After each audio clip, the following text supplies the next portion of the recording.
الشيطان الرجيم. بسم الله الرحمن الرحيم.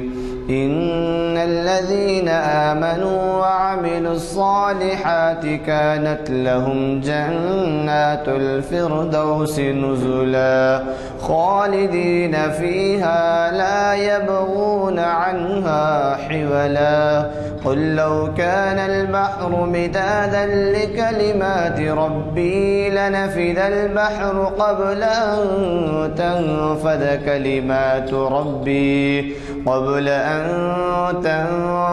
كلمات ربي ولو جئنا بمثله مددا. قل إنما أنا بشر مثلكم يوحى إلي أنما إلهكم إله واحد فمن كان يرجو لقاء ربه فليعمل عملا صالحا ولا يشرك بعبادة ربه أحدا. صدق اللہ العظیم. جماعت کے بعد آج جامع مسجد عالیہ گن فاؤنڈری کے کانفرنس ہال میں بعد نماز عصر ہماری یہ محفل منعقد ہو رہی ہے. حضرات، آپ کو پتہ ہے کہ آج کے جو مقرر ہیں ڈاکٹر اقبال احمد انجینئر، یہ آج شاید میرا اندازہ ہے 150 سے زائد محفلوں کو یہاں مخاطب کر چکے ہیں. یہی نہیں بلکہ ہمیں استفادے کا موقع دیتے ہیں. یہ ہر سال امریکہ کینیڈا جاتے ہیں اور جب یہاں آتے ہیں تو ایک دنیا بھر کا تجربہ لے کے ساتھ آتے ہیں اور تقابلی جائزہ بھی لیتے ہیں لوگوں کا. وہ ایک مصرع ہے ایک شاعر کا کہ ان کے دیکھے سے جو آ جاتی ہے منہ پہ رونق. وہ خیال ہوتا ہے کہ جب ہم ان کو دیکھتے ہیں تو ہمیں خوشی ہوتی ہے، کیونکہ نہ صرف یہ کہ آپ کی محفل کو مخاطب کرتے ہیں بلکہ شہر کے کئی ایسے مجالس کو محافل کو مخاطب کرتے ہیں. اور پھر یہ بھی ہے کہ ان کے مضامین کو بڑے نمایاں طور پر اخبارات میں جگہ دی جاتی ہے. اخبارات میں جو کسی صفحے پہ بھی ہو، پہلے اوپر جو چھپتے ہیں تو ان کو کہتے ہیں لیڈ. تو آپ کے مضامین کو، آپ کے خیالات کو، آپ کے خطابات کو لیڈ دی جاتی ہے اخبارات میں. اور اللہ کا شکر ہے میں زیادہ اور نہیں بول سکتا اس وجہ سے کہ منہ پہ تعریف کرنے کی ممانعت آئی ہے. یہ تو تعارف تھا اس لیے میں کہہ دیا آپ سے. آج جو انہوں نے عنوان دیا ہے وہ آپ کے ہمارے خانات اور ایسے سمجھیے یقین کے بارے میں ہے کہ جو شاید ہی ہم خیال رکھتے ہیں اور اس سے غفلت برتتے ہیں. وہ عنوان یہ ہے کیا اقتدار مطلق اللہ کا نہیں ہے. اقتدار مطلق کو جو ہے انگریزی میں ساورنٹی کہتے ہیں. تو یہ اقتدار مطلق جو ہے آپ کے ہمارے ہاں الگ الگ ہے. ہمارے پاس اقتدار مطلق پیسہ ہے، ہمارے پاس اقتدار مطلق شہرت ہے، ہمارے پاس اقتدار مطلق کئی اور طریقے کے بت بنے ہوئے دلوں میں بیٹھے ہوئے ہیں. اب ان سے وہ سوال کرتے ہیں کہ کیا اقتدار مطلق اللہ کا نہیں ہے. تو بہرحال بہت ہی اہم عنوان انہوں نے دیا ہے. مجھے قوی توقع ہے کہ آپ اس سے استفادہ کریں گے اور یہ نہیں کہ واہ واہ کرتے ہوئے پھر چلے جائیں گے اور بھول لیں گے. تو مجھے یہ بھی کہنا ہے کہ ہمارے ان محافل سے ہم ایسے سبق لیتے ہیں یہاں سے اٹھتے وقت جو ہماری زندگی میں کام آتے ہیں اور ہماری رہنمائی کرتے ہیں. اور اس کے لیے ہمارے جو مقررین ہیں، انگریزی میں ایک مقولہ ہے کہ برننگ نائٹ آئل بول کے، مطلب یہ ہے کہ رات کو دیر تک جاگنا اور مطالعہ کرنا. تو یہ جو ہے نچوڑ آپ کے سامنے پیش کیا جاتا ہے وہ اللہ کے فضل سے ایسا نچوڑ ہوتا ہے کہ پتہ نہیں وہ کتنے اخبارات، کتنے رسالے، کتنے کتابیں، کتنے حوالے پڑھ کے یہاں پر آتے ہیں اور اس کے بعد آپ سے خطاب کرتے ہیں. اور پھر ہمارے لیے یہ بھی ایک افسوس کا لمحہ ہے کہ اس سے استفادہ کرنے والے آپ جیسے چند بزرگ حضرات ہیں. کئی حضرات کے لیے پاس تو یہ بھی ٹائم نہیں ہے کہ ایسی محافل میں شرکت کریں. میں زیادہ وقت لیے بغیر آپ آج کے مخرج صاحب سے گزارش کرتا ہوں اور پھر یہ بھی کہہ دیتا ہوں کہ پیر کے چہارشنبے کے دن بھی بڑا اہم عنوان ہے. اقبال اور پیر رومی. اقبال کے استاد سمجھے جاتے ہیں پیر رومی. تو اس وجہ سے آپ یہ سمجھیے کہ چہارشنبے کی محفل بھی نہ بھولیے. اور اس کے بہت ہی اہم اسپیکر پروفیسر خواجہ ناصر الدین ہیں جو اقبالیات کے ایک اسکالر ہیں. میں آج کے مخرج صاحب سے گزارش کرتا ہوں کہ وہ شہ نشین پر تشریف لائیں اور ہمیں مخاطب فرمائیں. رب اشرح لی صدری ویسر لی امری واحلل عقدۃ من لسانی یفقہوا قولی. محترم المقام غلام یزدانی صاحب، نانک سنگھ نشتر صاحب اور سارے سامعین سب قابل احترام ہیں، اس عنوان کو سننے کے لیے جمع ہیں. مجھ سے جب یہ پوچھا گیا تھا کہ اس محفل کا عنوان کیا ہونا چاہیے تو حالات کے اعتبار سے دنیا میں جو کشمکش چل رہی ہے اس اعتبار سے میرے ذہن میں یہ بات آئی کہ بھئی اقتدار تو اقتدار ہی ہوتا ہے، تو اقتدار مطلق آخر کس کا ہے؟ جو صحیح معنی میں اقتدار ہوتا ہے وہ ہے کس کا؟ کہیں یہ سارا جھگڑا تو اسی بنیاد پر نہیں ہے کہ ہر انسان، ہر ملک، ہر طبقہ یہ سمجھ رہا ہے کہ اقتدار اسی کا ہے، حالانکہ بے عینی ہی اقتدار مطلق تو اللہ ہی کا ہے. اس کے لیے میرے ذہن میں جو آیت آئی تھی وہ یہ قل اللہم مالک الملک توتی الملک من تشاء وتنزع الملک ممن تشاء وتعز من تشاء وتذل من تشاء بیدیک الخیر انک علی کل شیء قدیر وتولج اللیل فی النہار وتولج النہار فی اللیل وتخرج الحی من المیت وتخرج المیت من الحی وترزق من تشاء بغیر حساب. اصل معاملہ یہ ہے کہ اللہ نے انسان کو اپنا نائب بنا کر بھیجا ہے. اس کو اختیارات دیے گئے ہیں، ان میں کچھ صفات بھی دیے گئے ہیں جو اللہ کی صفات ہیں. کسی کو بخش دینا، کسی کو معاف کر دینا، کسی پر احسان کر دینا، اگر جرم کرے تو سزا دینے کی بھی صلاحیت ہے، انتظام میں سختی کرنے کی بھی صلاحیت ہے. کچھ صفات جو اللہ کی ہیں وہ انسان میں ہیں، مگر کیا یہ صفات ایسے ہیں کہ جس کی بنیاد پر وہ سمجھے کہ میں ہی سب کچھ کر سکتا ہوں، مجھے ہی سارا اختیار ہے؟ یہ کہہ سکتا ہے. اور یہی ایک سب سے بڑا جھگڑا ہے. انسان کی پیدائش میں ہر انسان کو اللہ تعالیٰ نے اپنے اعمال کا ذمہ دار بنایا ہے. ہر انسان کی فکر یہ ہوتی ہے کہ مجھے جو اختیار ملا ہے میں اس کو کسی طرح سے نافذ کر دوں. ابتدا میں لیں آپ، اگر باپ کا درجہ ملا آپ کو تو باپ کا اختیار آپ کو مل گیا. آپ یہ سمجھیں گے کہ خاندان میری مرضی سے چلے اور کسی کی مرضی کا دخل نہ ہو،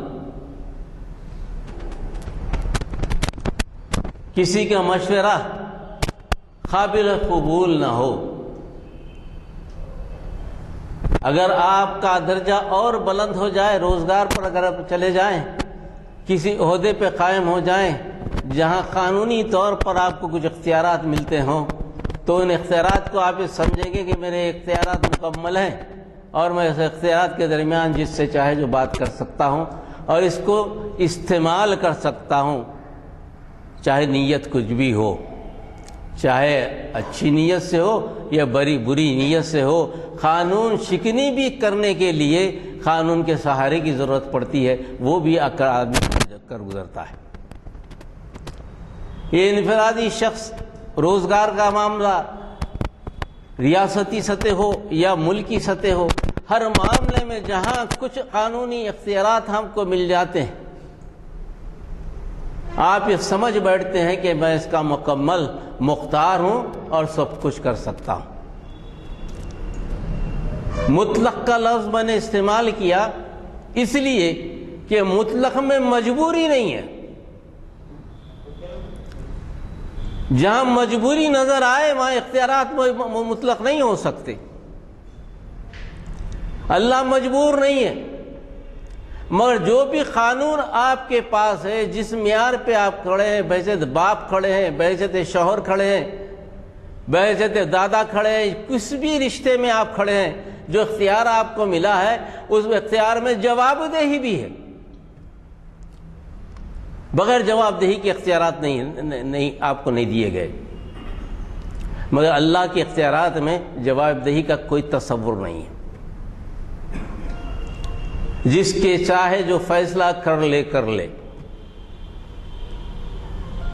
اس کا تو یہ اختیار ہے کہ بغیر سوچے سمجھے کسی کو سزا دے دے۔ اس کو یہ بھی اختیار ہے کہ بڑے سے بڑے جرم کو معاف کر دے، کوئی پوچھنے والا نہیں ہے اس کو۔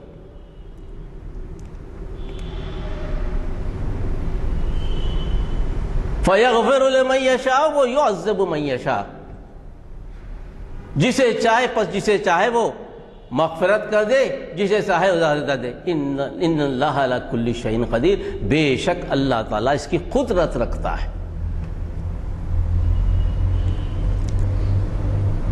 مگر اللہ کے پاس بھی اصول ہیں۔ اللہ اپنے اختیار مطلق کو، اپنے اقتدار مطلق کو بے اصولے سے خرچ نہیں کرتا، بے اصولے سے استعمال نہیں کرتا۔ اگر ایسا استعمال کیا ہوتا تو آج دنیا میں اللہ کی مخالفت کرنے والا ایک آدمی زندہ نہیں ہوتا۔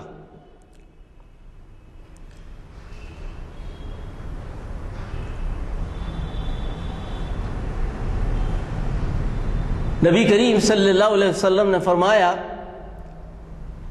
کہ اللہ کو عذاب دینے میں جلدی ہوتی تو کسی کافر کو یہ گھونٹ پانی تک نہ دیتا۔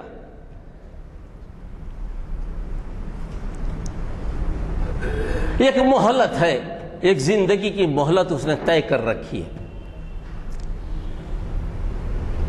اقتدار مطلق رکھنے والوں کو معلوم ہے کہ جب چاہے کسی کی جان کھینچ لوں،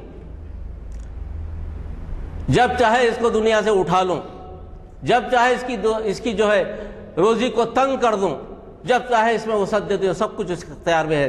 مگر اس نے ایک مہلت مقرر کی، ایک اصول دیا ہے۔ کسی انسان کو پیدا کیا، اس کی مہلت زندگی مقرر کر دی، 60 سال 50 سال 100 سال جو بھی زندگی۔ اب اس زندگی میں اسے جو اختیار دیا گیا وہ اختیار عارضی ہے۔ اگر اس اختیار عارضی کو اختیار مطلق سمجھ کر استعمال کرتا ہے تو اس کے لیے وبال جان بن جائے گا۔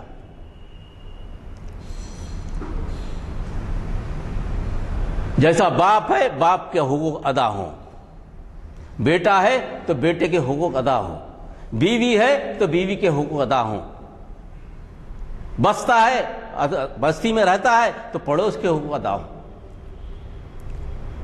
یہ ذمہ داری ادا ہو، یہ مہلت میں۔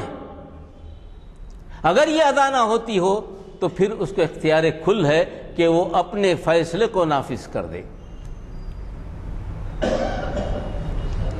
اور انسان مجبور و بے بس۔ اس ترقی یافتہ دنیا میں اللہ کا جب عذاب آتا ہے تو لوگ اس کو نیچرل ڈیزاسٹر کہتے ہیں، اس کو اپنے اعمال سے تشبیہ دیتے ہوئے نہیں سوچتے، مناسبت سے نہیں سوچتے کہ ہم نے کیا کیا ہے، کہ اللہ کا فیصلہ ہے۔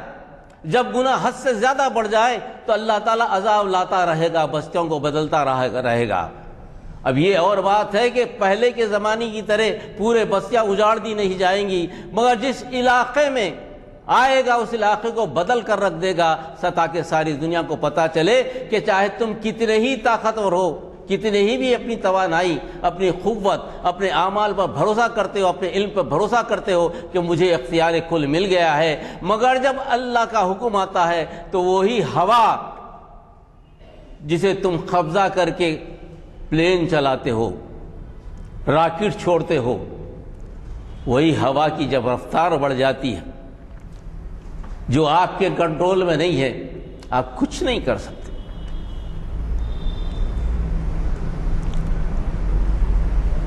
جب تک پلین اڑ رہا تھا مختار تھے آپ سمجھتے کہ میں نے اقتدار حاصل کر لیا ہے ہواؤں پر،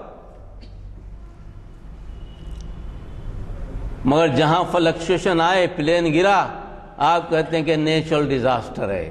نہیں، یہ اللہ تعالیٰ بتا رہا ہے کہ دیکھو تمہیں اختیار دیا گیا تھا، وہ اختیار عارضی تھا، مگر اب جب تم گر رہے ہو یہ جان لو کہ یہ اختیار مجیدہ تھا، میرے ہاتھ میں تھا، جب چاہے میں اختیار عارضی کو کھینچ لوں گا کہ اختیار مطلق میں رکھنے والا ہوں۔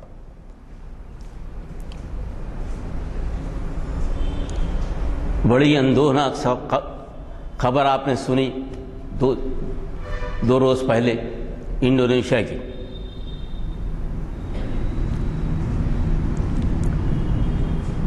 رونے کھڑا کر دینے والی خبر۔ کانسرٹ ہو رہا تھا، شراب کباب ہر چیز چل رہی تھی، اللہ نے جو حقوق دیے ہیں، عورتوں کے حقوق، مردوں کے حقوق، سماج کے حقوق، دنیا میں امن قائم کرنے کے حقوق،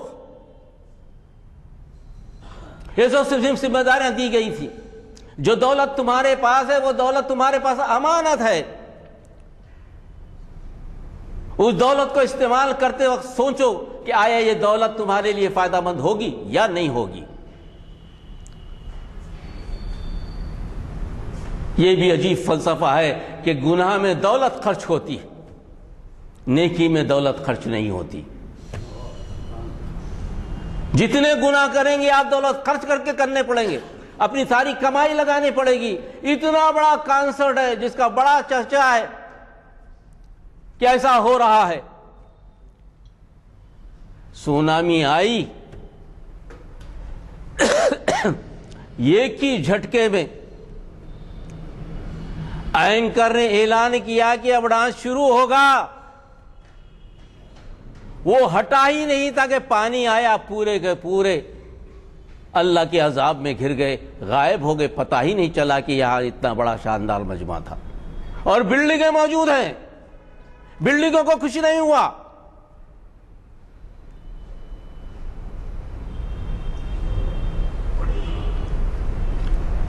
انڈونیشیا کے صدر نے کہا کہ ہمیں سونامی، زلزلے کے آنے کی تو خبر ہی نہیں، کیونکہ سیسموگرافی سے تو پتہ چلتا ہے کہ بھئی زلزلہ آنے سے پہلے آہستہ آہستہ اطلاع ملتی ہے، تو سونامی کا پتہ تو ہمارے پاس چل سکتا تھا، مگر یہ زلزلہ کیا آیا، آتش فشاں پھوٹا، سمندر سے آگ نکلی، ایک لمحہ نہیں لگا کہ پورا کا پورا میدان صاف۔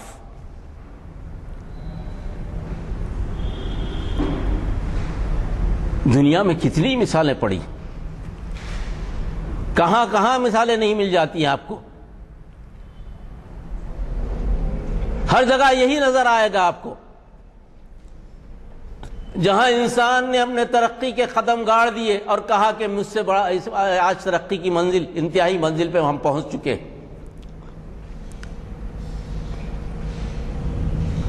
وہاں یاد دلایا جاتا ہے کہ نہیں، تم ابھی جو ہے اسی میدان میں ہو جس میدان میں تم رکھے گئے ہو، اسے کرۂ ہوائی کے دباؤ میں ہو۔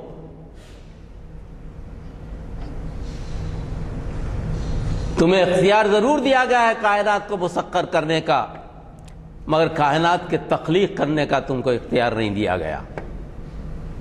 جو چیز بن جائے گی اس کا جائزہ تم لوگ گئے، جو چیز موجود ہوگی اس کے تعلق سے اور معلومات تم حاصل کرو گے، مگر ایک چیز تم بنا نہیں سکتے، ایک چیز تو تم کریٹ نہیں کر سکتے۔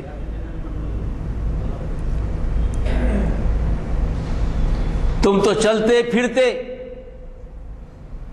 اللہ کے حکم پہ چلتے پھرتے تم نظر آتے ہو، تم سمجھتے ہو کہ تمہارے جسم پر تمہارا اختیار ہے، وہ بھی تو اختیار تمہارے پاس نہیں ہے۔ تمہاری زندگی 2 منٹ 58 سیکنڈ تک ہے۔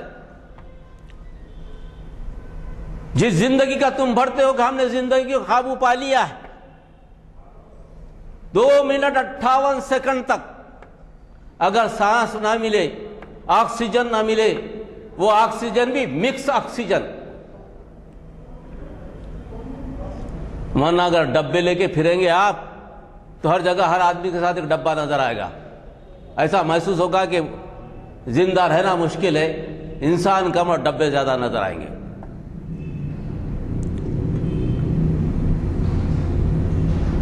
یہ اس لیے ہوتا ہے کہ آدمی یہ سمجھتا ہے کہ میں مالک ہو گیا چیز کو۔ آج کے زمانے میں ساری دنیا اسلام کی مخالفت میں اس لیے کھڑی ہے، اسلام یہ چاہتا ہے کہ ساری دنیا یہ مان لے کہ اقتدار مطلق اللہ کا ہے، کسی انسان کا نہیں ہے، کسی ملک کے دستور کا نہیں ہے،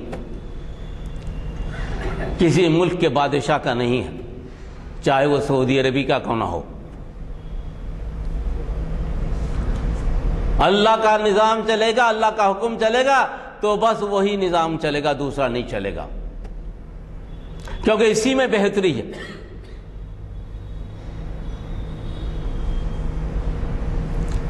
سارے ملکوں کا مالک وہی ہے۔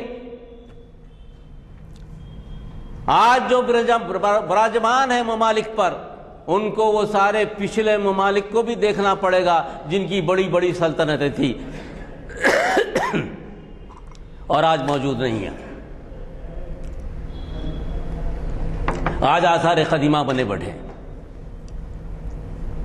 ان لوگوں نے بھی مقابلہ کیا تھا ان لوگوں کا جنہوں نے اللہ کی بندگی کے لیے لوگوں کو بلایا تھا،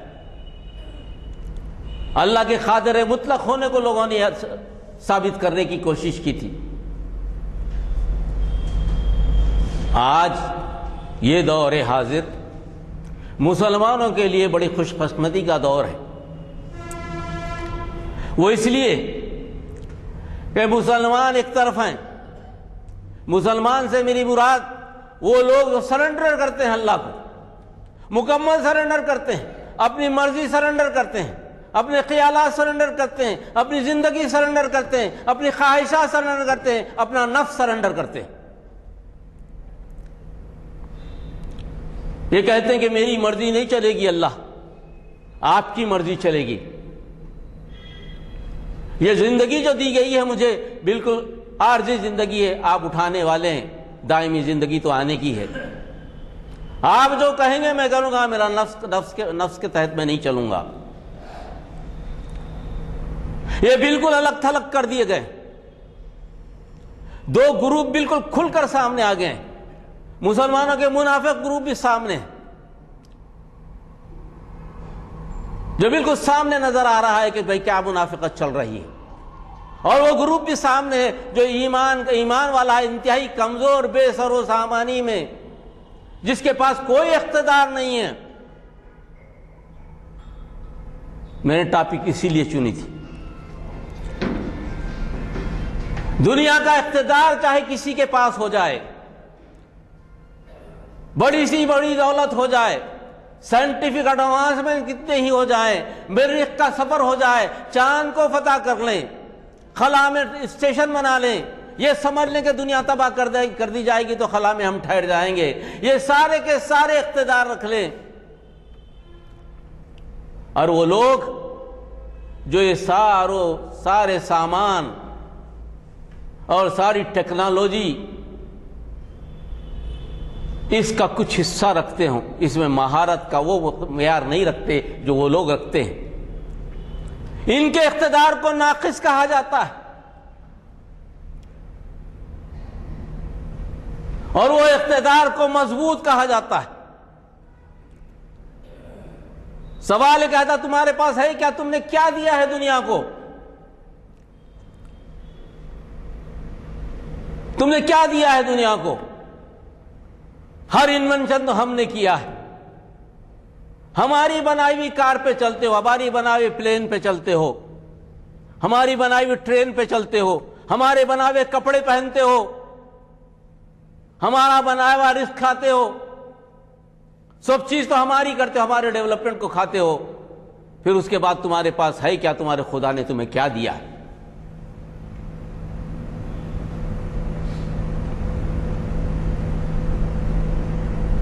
یہ کوئی نیا سوال نہیں ہے، یہ سوال تو پہلے بھی کیا گا۔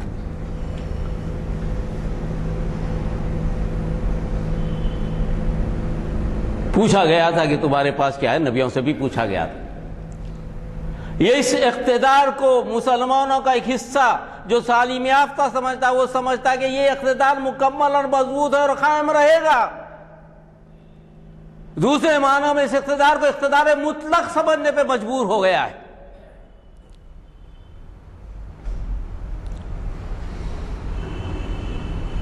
حکومتیں قائم ہوتی ہیں، قانون بنتے ہیں، پریشان ہو جاتے ہیں کہ ہمارا کیا ہوگا، اور یہ اقتدار تو ان کے پاس ہے نا۔ یہ عام بات نہیں کر رہا ہوں، میں ان لوگوں سے بھی سوال کیا ہوں جن جو علم رکھتے ہیں، وہ بھی پریشان ہیں کہ ہم کر کیا سکتے ہیں، ہمارے پاس کچھ نہیں ہے اس وقت۔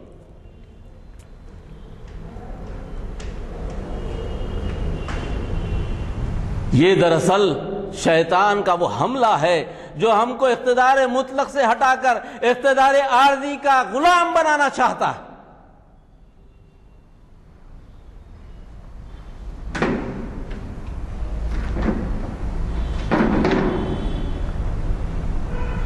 جس کے ساتھ اللہ ہو اس کے ساتھ اقتدار مطلق ہے۔ هو الذي ارسل رسوله بالهدى ودين الحق ليظهره على الدين كله وكفى بالله شهيدا۔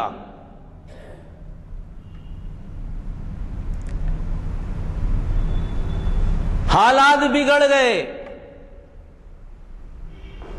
صلح حدیبیہ ہو گئی،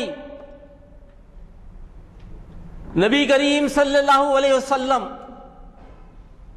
خواب دیکھ کر آئے تھے کہ عمرہ کریں گے، مگر واپس جا رہے ہیں۔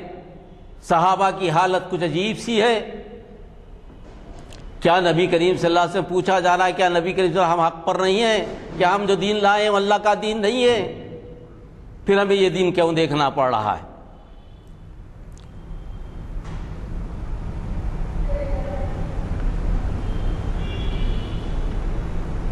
نبی کی موجودگی میں، صحابہ کی موجودگی میں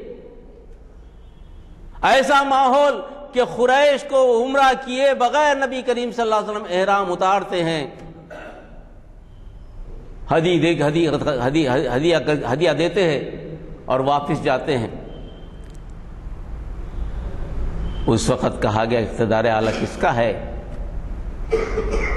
سورہ فتح جب اتری، هو الذی ارسل رسولہ بالہدی ودین الحق لیظہرہ علی الدین کلہ،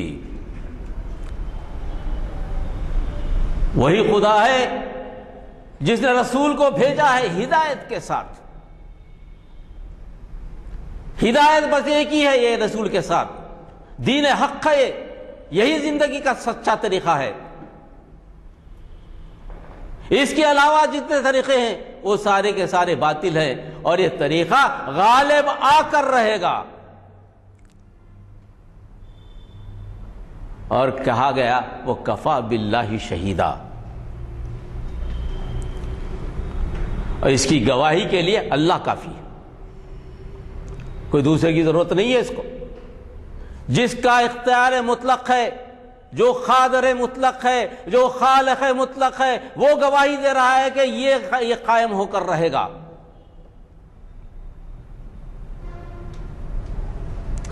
جب جب اقتدار مطلق کا تصور مسلمانوں میں سے نکلتا ہے تو پریشانی آتی ہے.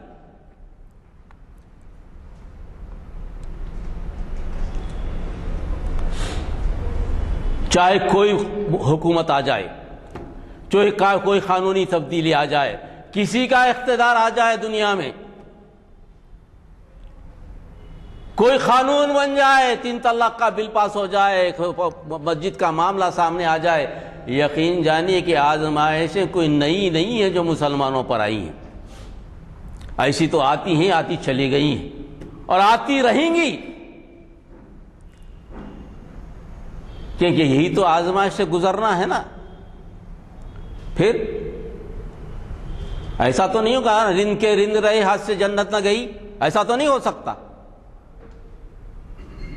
آپ کو تو ثابت کرنا پڑے گا، آپ کے ایمان کو ثابت کرنا پڑے گا، اللہ کے ایمان کو ثابت کرنا پڑے گا، اللہ علم الغیب پہ ایمان رکھنا پڑے گا کہ اللہ نے جو وعدہ کیا وہ پورا ہوگا. اللہ کہتا ہے کہ قادر ہے مطلق، ان اللہ علی کل شیء قدیر وتولج اللیل فی النہار وتولج النہار فی اللیل.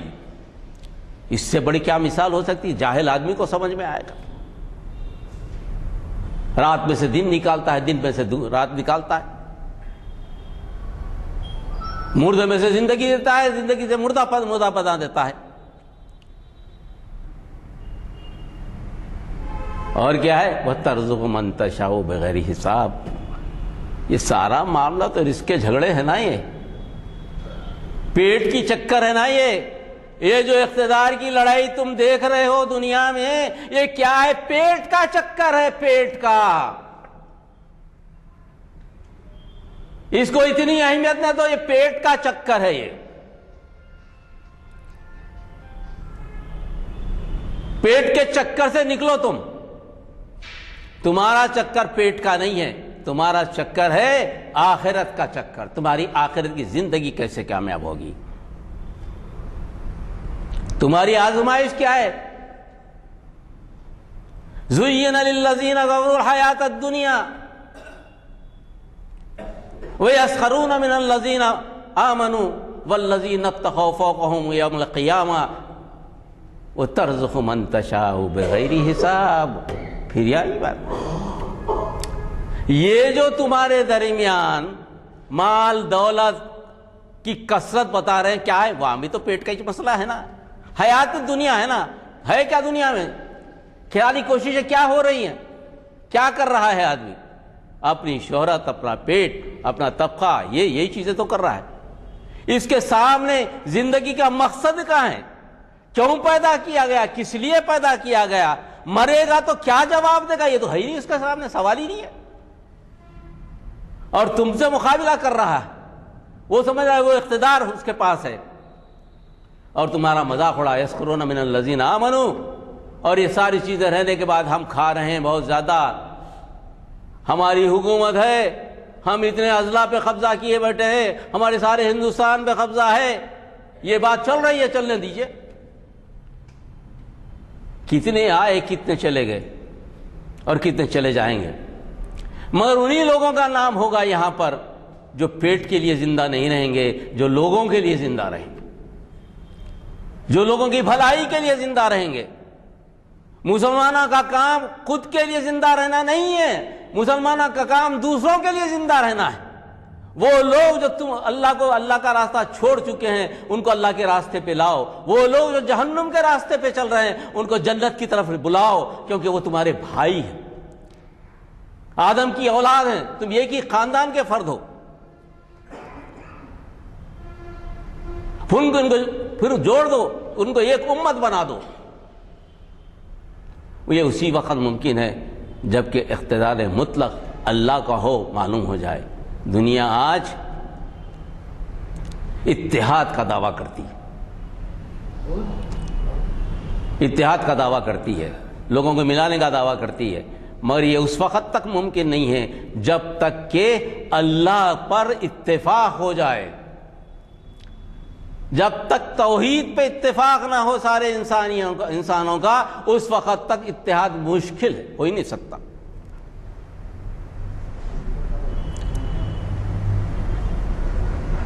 ملک تقسیم ہے ہمارے درمیان، مساوات کی بنیاد پر امیر ملک الگ ہیں، غریب ملک الگ ہیں، ترقی پذیر الگ ہیں، ترقی یافتہ الگ ہیں، غریب سے غریب تر الگ ہیں، تقسیم ہے، طبقاتی طور پر الگ تقسیم ہے۔ مساوات کا نعرہ ہے، کہیں مساوات نہیں ہے۔ مساوات ایک ہی وقت ہو سکتی ہے جب اقتدار مطلق کو مان لے اللہ کا کہ مجھے جواب دینا ہے، میرا جو اختیار ہے وہ عارضی ہے اور ایک مدت تک دیا گیا ہے، ایک ذمہ داری کے ساتھ دیا گیا ہے، وہ ذمہ داری کو ادا کروں گا تو اپنے اقتدار کو سمجھوں گا، اپنے اختیار کو سمجھوں گا۔ بعض وقت ایسے حالات پیدا ہو جاتے ہیں جو آج کل خاص طور پر میڈیا کے ذریعے اور پرنٹ میڈیا کے ذریعے مسلمانوں کے درمیان پیدا کیے جا رہے ہیں کہ اب کیا ہوگا آپ کا؟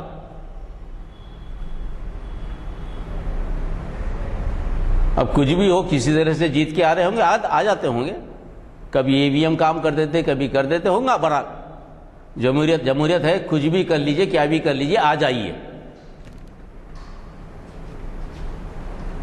وہاں جہاں پیٹ کا معاملہ آتا ہے، آج ہندوستان کے حالات بھی ویسی ہیں، معاشی طور پر، سیاسی طور پر، کرائمز میں محترم بیٹھے ہیں کہ ہمارے وکیل صاحب بھی بیٹھے ہیں، عدالتوں کا حال بھی آپ کو معلوم ہے، یہ سب ہو رہا ہے۔ اس میں مسلمانوں کچھ جانے والا نہیں ہے، مسلمانوں کا اقتدار تھا ہی نہیں، مسلمانوں کے پاس پیسہ بھی نہیں تھا، مسلمانوں کا کیا نقصان ہونے والا ہے؟ کون سا غریب طبقے کا کیا نقصان ہونا؟ کیا تھا ان کے پاس؟ لڑائی تو مسلمانوں کی نہیں ہے نا، لڑائی تو ان دو طبقوں کے درمیان کی ہے جو اقتدار کے لیے لڑ رہے ہیں۔ ہم تو اقتدار کے لیے نہیں لڑ رہے، نقصان ہوگا تو ان کا ہوگا، ہمارا کیا ہوگا؟ فکر ان کو زیادہ کرنی چاہیے۔ اس میں غیر ضروری طور پر ہم کو الجھا دیا جاتا ہے، ہم الجھ جاتے ہیں، ارے وہ آ گیا تو فائدہ ہوگا، یہ آ گیا تو فائدہ ہوگا، ہوتا ہوگا۔ ہمارا انوالومنٹ اتنا ہی ہونا چاہیے جتنا ضروری ہے، جذباتی طور پہ اتنے الجھ جائیں ان سے کہ کسی ایک کے تعلق سے کچھ بولنے کو بات رہ جائے، ایسا نہیں، اقتدار مطلق سے جڑ جائیں۔ اور اقتدار مطلق سے جڑنے کی سب سے اچھی کیفیت یہ ہے کہ اللہ کا پیغام ان بندوں تک پہنچائیں جن بندوں تک اللہ کا پیغام نہیں پہنچا ہے۔ آج ہندوستان کی کثیر آبادی جنہیں ایس ٹی اس لمحوں سے یاد کیا جاتا ہے، بیکورڈ کلاسز سے یاد کیا جاتا ہے، ان کے پاس تو تصور ہے ہی نہیں۔ جہاں اللہ ایک ہوتا ہے وہاں اقتدار مطلق ہوتا ہے، جہاں 33 کروڑ ہوتے ہیں وہاں اقتدار مطلق تو ہوتا ہی نہیں۔ کس کا اقتدار مطلق ہوگا 33 کروڑ میں؟ کون سے بھگوان کو کہیں گے کہ یہ سب سے زیادہ طاقتور ہے؟ بھگوان کا تصور تو یہ ہے کہ بھگوان کسی کو دے دیا، اجازت دے دیا، ذمہ داری دے دیا تو اس کے بعد پوچھنے کے بعد اس کے بعد وہ خود بھی بیکار ہو جاتا، اس کے پاس وہ طاقت ہی نہیں رہتی کہ واپس لے۔ کرسچنوں کے پاس 3 بھگوان ہیں، 3 خدا ہیں، کس کو اقتدار مطلق کہیں گے وہ؟ یہودیوں کے پاس عزیر علیہ السلام کے خدا ہے۔ اگر یہ خدا کا تصور تو سوائے اسلام کے کسی کے پاس نہیں ہے۔ اس واسطے اسلام کے علاوہ جتنے دوسرے ہیں نا وہ اقتدار عارضی پر لڑ رہے ہیں، اقتدار عارضی پر لڑ رہے ہیں، کیونکہ اقتدار مطلق کا تصور ہی نہیں ہے ان کے پاس، اور وہ چاہتے ہیں کہ مسلمان اس سے مل جائیں۔ ایسا نہیں ہو سکتا۔ انہی کی کتابوں سے ان کے پاس جو اقتدار مطلق کی صورت ہے، ان کے پاس بھی توحید کی جو صورت ہے وہ بتانا پڑے گا۔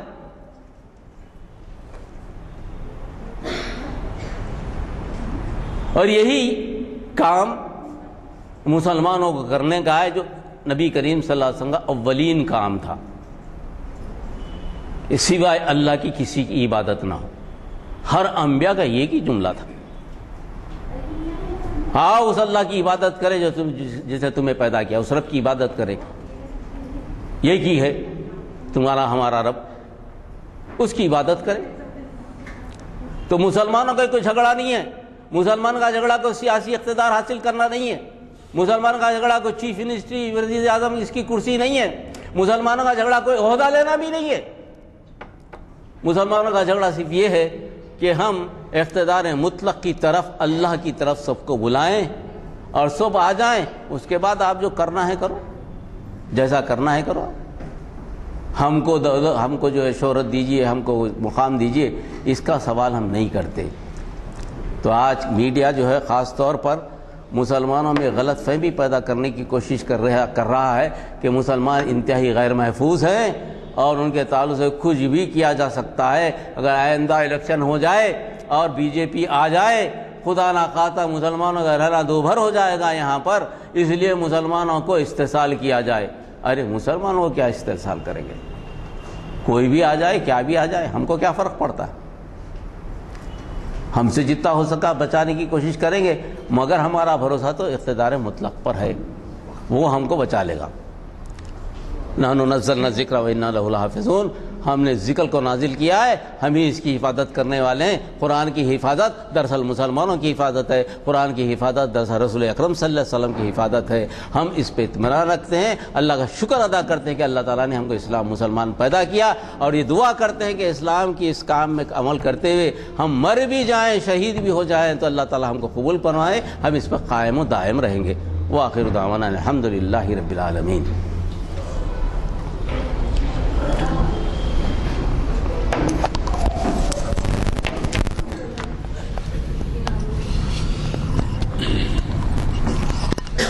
السلام علیکم۔ کیا بات ہے؟ السلام علیکم حضرات، جس معیار کا خطاب ہوا ہے اس کے بارے میں کیا کہوں، آپ خود اندازہ لگا سکتے ہیں کہ کتنا معیاری خطاب تھا۔ بات دراصل یہ ہے کہ ہمارے آج کے مخرج صاحب جہاں دیدہ ہیں اور ان کا مطالعہ بڑا وسیع ہے، اس وجہ سے انہوں نے ہمیں تقریباً تمام پہلوؤں پر عنوان کے اچھی طرح سے آگاہ کیا۔ بعض حضرات شاید اس سے واقف نہیں، میں اس سے پہلے بھی ذکر کر چکا ہوں کہ امریکہ کا دستور 200 سال پرانا ہے، ابراہیم لنکن کے زمانے میں۔ دنیا کے کئی دساتیر ایسے ہیں جو مختلف عمر والے ہیں، اس میں بعض آپ ایسے حضرات بھی ہوں گے جن کو یہ نہیں معلوم ہوگا کہ انگلستان کا دستور تحریری نہیں ہے۔ انگلستان کے جو قوانین ہیں وہ روایتوں پہ قائم ہیں، ان کے 20-22 روایتیں ہیں، وہ روایتوں پہ چلتے ہیں۔ جیسے مثال کے طور پہ ان کے پاس روایت ہے king can do no wrong, بادشاہ کوئی غلطی نہیں کر سکتا۔ King is God's minister on earth, بادشاہ نمائندہ ہے المائٹی کا، اللہ کا زمین کے اوپر۔ اسی طریقے سے 17-18 ہیں، تو میں وقت نہیں ہے جو گنا سکوں۔ بہرحال دستور تحریری نہیں ہے اور ترمیم کا سوال نہیں ہے، مگر آپ دیکھیے دیگر ممالک کے ترمیموں میں، امریکہ کی ترمیموں میں شاید 25-26 مرتبہ 200 سال میں ترمیمات ہوئے ہیں۔ ہمارے پاس کے ترمیمات جو ہیں کچھ 6 مرتبہ 120-125۔ خیر اس وجہ سے بھی ہے کہ ہندوستان کو جو ہے ایک میوزیم قرار دیا گیا ہے زبانوں کا اور مذہبوں کا۔ تو اس طرح سے یہ جو آج عنوان تھا ہمارا کہ قادر مطلق ساورنٹی، اس پہ کوئی کسی قسم کا ترمیم ہے نہ کچھ رہتی دنیا تک قرآن کے ایک آیت میں بھی تبدیلی نہیں آئے گی۔ تو بہرحال ہمیں بہت بڑی خوشی ہے، ہم نے بعض حضرات آپ میں سے ایسے بھی ہوں گے جو عنوان سے متعلق نئی نئی باتیں معلوم ہوئی ہوں گی ان کو، تو بہرحال بڑی خوشی کی بات ہے۔ ہم اللہ سے دعا کرتے ہیں کہ آج کے خطیب صاحب جنہوں نے خطابت کی، ان کے معلومات میں اور طرز مخاطبت میں اور زیادہ سے زیادہ ترقی ہو۔ میں آج کے مخرج صاحب سے دعا کے لیے گزارش کرنے سے پہلے گزارش کروں گا کہ کل ہی پرسوں بہت ہی اہم عنوان سے، آپ کو پتہ ہے کہ اقبال کو آپ اتنا مانتے ہیں، اقبال کا اتنا معیار ہے، اقبال کی اتنا دنیا میں شاید ہی کوئی اور کلام اتنا چھپاؤں گا جس کے ترجمے ہوئے ہوں گے جس نے کہ اقبال کے ہوئے. اور پھر شہرت بھی جیسی بھی ہے تو میں یہ گزارش کروں گا کہ اقبال اور رومی، پیر رومی جو کہتے ہیں، آپ تعجب کریں گے کہ یونائٹڈ نیشنز میں دنیا کے بڑے آدمیوں کی یہ ایک دفعہ یوم منایا جاتا ہے. تو یہاں حیدرآباد میں ہم نے بھی بنایا ہے، یونائٹڈ نیشنز کی طرف سے پیر رومی کا یوم منایا گیا تھا آج سے چند سال پہلے، بڑے پیمانے پہ بنایا گیا. تو اقبال اور رومی بہت اہم عنوان ہے. کوشش کریے کہ کل ہی پرسوں آپ چہارشنبے کے دن اسی مقام پر اسی وقت پر یعنی عصر کے بعد تشریف فرما. اور خصوصاً یہاں سے نئے چہرے نظر آ رہے ہیں، میں ان سے گزارش کروں گا کہ یہ بھی تبلیغ ہے، اپنے ساتھیوں کو لیتے آئیے، کچھ سیکھ کے جانے کے لیے کہیے. ان سے دعا محمد صلی اللہ علیہ وسلم ونعوذ بک من شر ما استعاذک منہ نبیک محمد صلی اللہ علیہ وسلم وانت المستعان علیک البلاغ لا حول ولا قوة الا باللہ. سبحان ربک رب العزت عما یصفون وسلام علی المرسلین والحمد للہ رب العالمین.